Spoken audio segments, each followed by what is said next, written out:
So I was having this conversation the other day, and we were asking ourselves, why do niggers drive in a hurry or like they have something important to do? Remember, this is the subculture of the black community that literally does nothing but leech off people like you and me and commit the most crimes, yet they always play the victims. They definitely don't have a job or even think about working in the slightest. And even someone like me that works two jobs, I never worry about being late.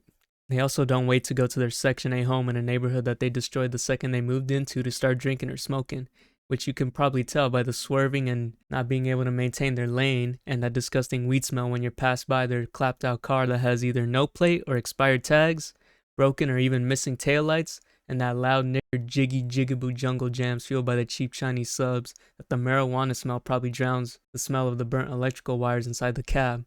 The only places I can think of that they actually go to is either the liquor stores, drug dealer trap homes to get their fix, or the welfare office to get their free checks just for being baboons. Most of these are open most of the time, so there's no point in being late. The only exception I can think of is the welfare office. But this isn't just the 1st or the 15th that they start driving like this. It literally is on any single given day, especially working days at a random time.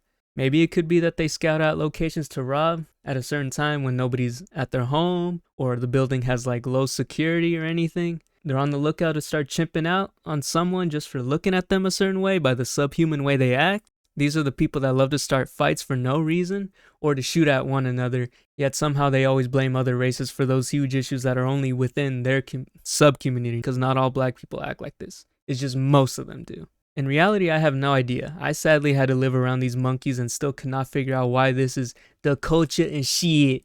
Despite how long I've had to self-restrain myself around their kind, I don't know what it is. Maybe it's the way they were taught at a young age for generations, just like how it is with generational welfare for them, so they don't know any better, which is still not an excuse, by the way. It doesn't justify their subhuman actions.